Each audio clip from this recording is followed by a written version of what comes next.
Special feeling when I see that civilians were targeted here, and unfortunately with some casualties. And I could see that the people are they are patriots. They have special feeling, and they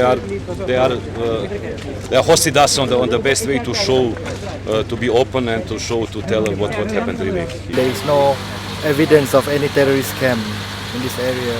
They are all ordinary people, ordinary civilians trying to make their living. They are. I think that I don't think so. That you know that it's kind of